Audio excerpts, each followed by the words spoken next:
Hi guys, so I am here today to talk about LGBTQ plus literature.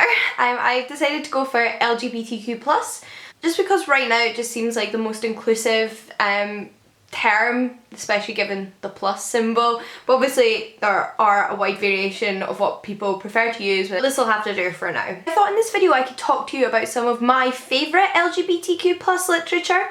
Now when I was sitting down to think about books that fitted into this category that I really enjoyed, it made me think about what is an LGBTQ plus book. Is it a book whose themes deal heavily with like LGBTQ plus problems or issues or focus in on LGBTQ plus relationships?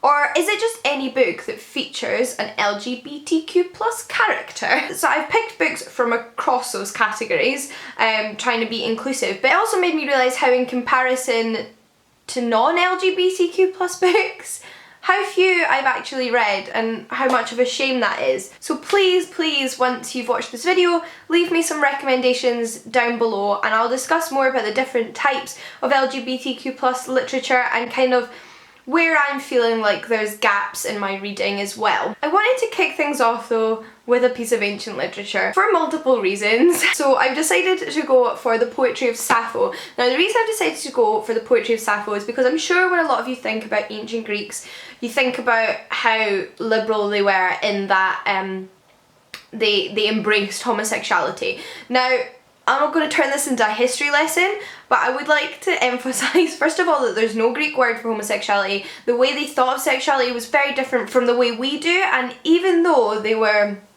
all embracing for relationships between two men, they were not so inclusive or accepting of female relationships. So that is where Sappho comes in. Sappho was an ancient Greek poetess who did not try to hide the fact that she was attracted to women, and many of her love poems find women as the subject of her affections. So I really just wanted to mention that one in here, just to show always like just because society doesn't accept something doesn't mean it's not there.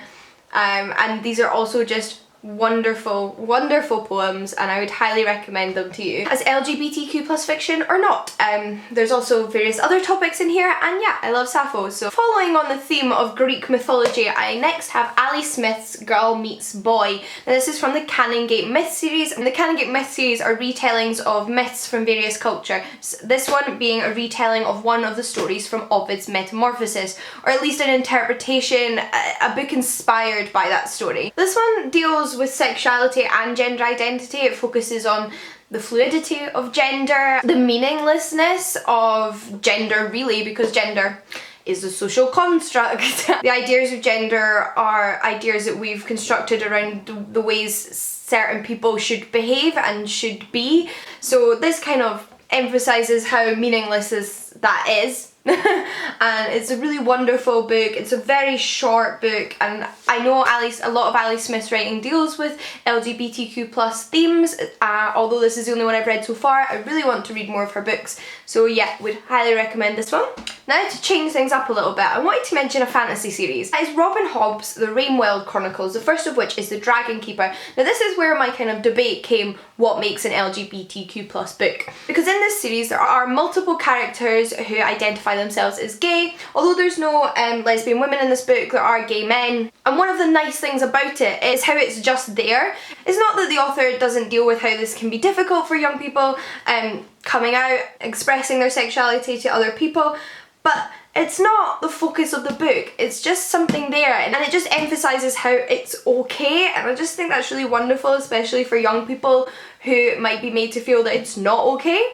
So I think it's worth mentioning books like this where there just happens to be LGBTQ plus characters. I think go more books should. I actually think a lot of Robin Hobb's fantasy books have gay characters in them. I haven't read any others apart from the Rainbow Chronicles, so correct me if I'm wrong, but I think they do. Another book in a similar vein to that, where there just happens to be a gay relationship, is Anna Schmale's The Chimes. One of the things that's even quite nice about this book is that nobody even really cares that the characters are gay. It's such like a minor point.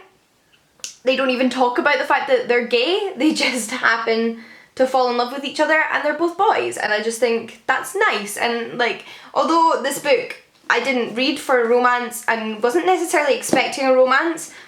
Of all the romances that could have taken place, I'm quite glad that that was the romance, and I think it was really good that this book featured that kind of relationship. I also really like this book. I do have reviews of some of these books, so I'll link those down below. There are some books I want to mention I don't have physical copies of, one of which is Kissing the Witch by Emma Donoghue, which is a collection of fairy tale retellings set in the past, like the original fairy tales, but instead of making them about the men, the male heroes, the princes, the princess and the princess relationships, they all feature lesbian relationships, and they're just so wonderful. They just feature women loving women, and they're just beautiful. Emma Donoghue's writing is gorgeous, and I just love this collection of fairy tale retellings, so would highly recommend that. The other one I wanted to talk about that I don't have a physical copy of is Jeanette Winterson's The Stone Gods. Now this is another author who I believe has written a lot of books that deal with LGBTQ+ themes. This is the only one I've read so far, but I really want to read more of hers, especially Oranges Are Not the Only Fruit. But Stone Gods is a science fiction novel which is split into 3 different sections, and although not primarily a romance, does have multiple relationships which are a major focus of the story on it. And these characters are gay, they're lesbian, they're bisexual. They're all of the things, which I think is fantastic and really beautiful, and it's just a beautiful piece of science fiction about humanity's self-destructive nature, but some of the most beautiful parts of it and the most inspirational parts and the most hopeful parts are the romances and the relationships between the different characters, which are mainly LGB. So yeah, highly recommend that one.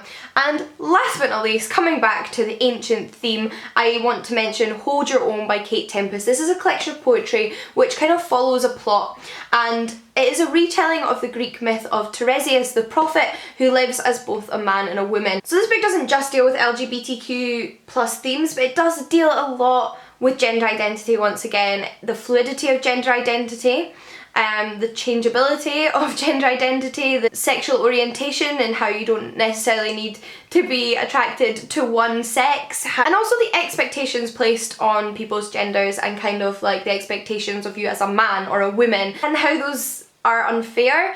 And it's just a beautiful lyrical piece of poetry. It's one of my favourite books of all time, and I cannot recommend it more highly. Those are all the books I have to mention. Obviously, I'd love to hear what you guys have to mention. There are some things I was thinking about when filming this video. Number one I wanted to mention is asexuality. Now, I've never read a book explicitly about someone who's asexual, but I am sure they're out there, so if you know them, please let me know. And I think it's obviously difficult because a lot of books, the characters could be asexual because there's no romance in them and the person doesn't necessarily talk about having any romantic feelings, or maybe explicitly expresses not being romantically or specifically sexually attract to anybody, because obviously people who are asexual are not necessarily disinterested in romance. But then the books don't focus in or deal with the fact that they're asexual. We live in a very over-sexualized world. I don't know if that's just a modern thing. I think it's something that's gone on for a very long time. And for some people, like, sexual attraction is not part of their life, and I think it's a shame that we're so hypersexual and kind of push it on other people. I think that needs to be included in our search for more diverse literature. So yeah, I'm looking forward to hearing your guys' recommendations. I hope you found some books you'd like to read in this video, and until next time guys, happy reading. I'll see you all again soon. Bye!